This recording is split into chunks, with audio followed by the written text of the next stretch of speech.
Assalamualaikum warahmatullahi wabarakatuh. Perkenalkan kami dari kelompok Famili Arajae yang beranggotakan saya sendiri sebagai moderator, saya Andika Maulana Effendi dengan NPM E1J025088. Dan rekan di sebelah kanan saya, Nama saya Vito Dwi Setiawan dengan NPM 1J025047. dan di sebelah kiri Saya Heni Ade Ramadhani dengan NPM S1J025077. dan di layar ada saudara, silakan. Perkenalkan nama saya Septian Dwi Laksana dengan NPM E1J025089. Bella, di sini kami ingin mempresentasikan hasil kerja dari kelompok kami, yaitu yang berjudul yaitu dari tanaman famili Araceae, yang itu seperti tanaman umbi-umbian. Dan materi pertama ini akan dibacakan oleh saudara Eni Adia. Atau Eni Adia, dipersilakan. Baiklah, untuk slide pertama ada analisis karakter morfologi akar. Jadi, tanaman kami terbagi, walaupun kami satu famili, tetapi untuk jenis-jenisnya ini sangat berbeda. Di sini ada akarnya tuh serabut, sama-sama serabut, tapi berbedanya dari warna, terus ketebalan, dan cara penyerapan airnya. Nah, ini ada dokumentasi metamorfa akar. Ya, ada akar serabut, terus akar rimpang, akar udara, akar serabut, dan semacamnya. Lanjut. Ini ada analisis karakter morfologi batang. Sama seperti tadi, walaupun sama, tetapi sifat dan bentuknya berbeda ya. Di sini sifat dan bentuknya ada batang basah bulat, ada batang pendek tertutup lepah, dan ada umbi batang. Lalu permukaannya ada yang licin, ada yang kasar. Terus arah tumbuhnya tegak lurus, sama semuanya. Lalu percabangannya ada yang monopodial dan simpodial. Lalu umur tumbuhan sama semua, perennial atau tahunan. Lalu ada metamorfosa, yaitu kalau di aglonema itu dia tidak ada modifikasi khusus. Namun di Caladium bicolor ada modifikasi menjadi umbi batang. Lanjut. Baik, untuk di slide selanjutnya akan dijelaskan oleh saudara di sebelah kanan saya, itu Vito Dwi Setiawan, dipersilakan. Ya, mana mau baca nih ya Allah. Potong aja. Sebab aku udah tahu cara baca ini zaman no. Ini dokumentasi visual. Ini dokumentasi Dokumentasi visual dan visual dan batang. dokumentasi visual dan metamorfa batang.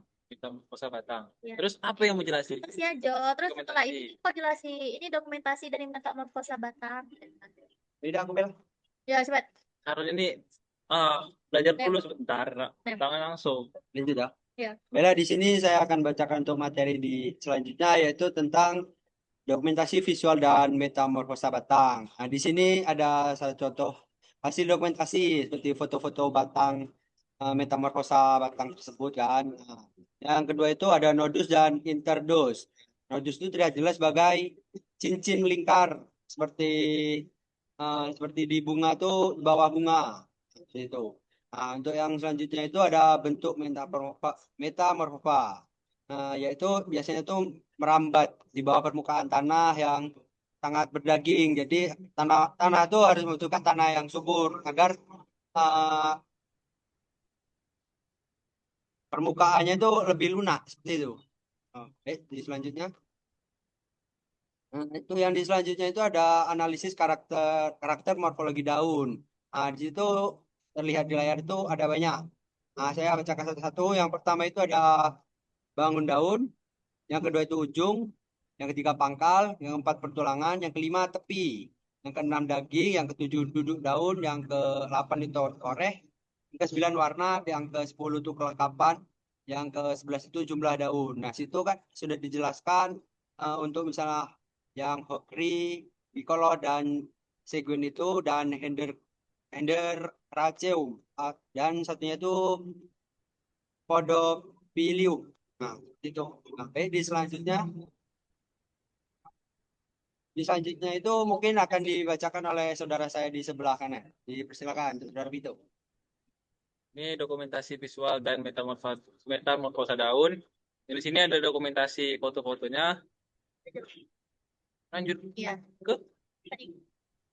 Nah, dan analisis karakter morfologi bunga. Di sini ada yang pertama kelengkapan, yang kedua kesempurnaan, yang ketiga spate atau selundang, yang keempat kalik atau corolla, yang kelima spadik atau tongkol, yang keenam dasar bunga, yang ketujuh benang sari, dan yang terakhir putik.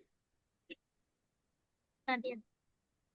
Ini ada dokumentasi langsung. Lanjut aja dokumentasi. Dokumentasi visual organ reproduksi bunga. Nah, ini dia. Baik, untuk slide selanjutnya ini akan dibacakan oleh rekan saya yaitu Febtian Nurhidayah. Untuk Febtian dipersilakan. Baik, di sini ada analisis karakter morfologi buah dan biji. Nah, di sini ada penggolongan buah, yaitu dominasi tipe buah buni yang berdaging dan mengandung banyak air, tipikalnya bagi kelompok Araceae. Nah, di sini ada karakter biji, yaitu variasi tekstur testa dari halus hingga beralur, seringkali memiliki lapisan endosperma yang kaya nutrisi. Nah, di sini ada perbandingan tipe. Guys, tau gak sih?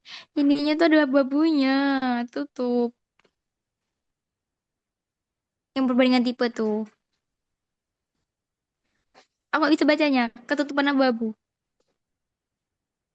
Nah, yang ketiga ada perbandingan tipe, yaitu analisis antagoni menunjukkan sinkronisasi antara kematangan spadik dengan perkembangan perikrap buah. Nah, di sini ada macam-macamnya, yaitu ada tipe buah. Nah, yang aglonema itu ada buah buni. Terus yang alocasia sp itu ada buah buni, bulat, telur, dan anthurium itu ada buah buni, berair. Yang di Caladium sp itu ada buah buni kecil, dan di Fabaceae sp itu ada buah buni menggerombol. Nah, untuk warna matangnya di kelompok aglonema itu ada merah terang, di Alocasia itu ada jingga kemerah, di Anthurium itu ada merah atau putih, di Caladium itu ada putih kehijauan, dan di Fabaceae itu ada jingga kemerahan. Dan untuk jumlah biji di kelompok aglonema itu ada biji tunggal, yang di Alocasia itu ada 1 sampai 3 biji, di Anthurium itu ada 1 sampai 2 biji per buah, dan di Caladium itu ada banyak, dan di Dieffenbachia itu ada 1 sampai 2 biji. Nah, untuk tekstur bijinya itu di kelompok aglonema itu ada keras, halus, dan di Alocasia itu ada semi, keras, beratur, di Anthurium itu ada lunak, berlendir, dan di Caladium itu ada kecil, kasar, dan di Dieffenbachia itu ada keras, globular.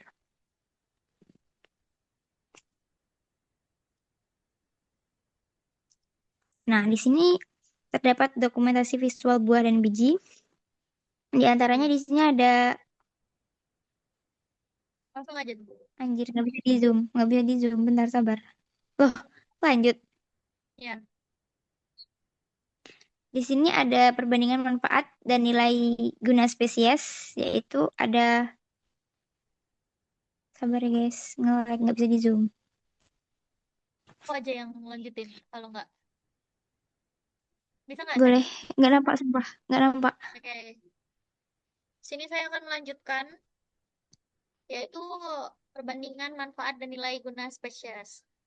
Di sini ada parameter manfaatnya, yaitu untuk pangan dan ekonomi, untuk nilai estetika, dan fungsi lingkungan. Di sini kita bisa melihat dari sumber pangan dan ekonomi. Untuk di Colocasia itu dia menjadi sumber karbohidrat utama, di Alocasia dia jadi pangan alternatif, dan di Caladium bicolor dia rendah, lebih fokus pada perdagangan bibit tanaman. Di Aglonema dia potensi ekonomi tinggi sebagai tanaman koleksi premium, dan yang terakhir itu sangat rendah untuk pangan karena toksisitas tinggi. Lalu dinilai estetika. Di Colocasia itu varietas hias memiliki warna daun ungu atau gelap. di alokasia, yaitu tinggi, sering digunakan untuk taman bergaya tropis atau eksotis. Di Caladium bicolor, sangat tinggi, variasi warna daun yang sangat populer. Lalu di Aglonema itu sangat tinggi pola daun perak hijau yang elegan untuk interior. Dan di sini yang terakhir, corak daun variegata yang kontras dan dramatis. Untuk di fungsi lingkungan, Colocasia exulenta, petromediasi perairan dan lahan basah, dan di alokasia penutup tanah dan penyerap kelembapan udara. Lalu di Caladium bicolor, akses visual, landscape outdoor. Lalu di Aglonema itu penjernih udara di dalam ruangan. Lalu yang terakhir adalah elemen estetika indoor dengan adaptasi cahaya rendah. Nah, ini kesimpulan dari karakteristik Araceae, yaitu ada ciri utama dan variasi dan adaptasi. Untuk ciri utamanya, identitas utama familia Araceae terletak pada perbungaan, tipe tongkol atau spadix yang dibalut oleh seludang. Struktur ini merupakan adaptasi spesifik untuk mekanisme penyerbukan biotik. Lalu di variasi dan adaptasi, yaitu menunjukkan tingkat plastisitas morfologi yang tinggi, mulai dari bentuk daun kordat hingga sagitet, serta habitus yang bervariasi herbaterestrial, epifit, hingga akuatik sebagai bentuk adaptasi lingkungan. Baik, mungkin itu saja yang dapat kami sampaikan. Jika ada salah kata, kami mohon maaf. Kami akhiri. Wabillahi taufik wal hidayah. Wassalamualaikum warahmatullahi wabarakatuh.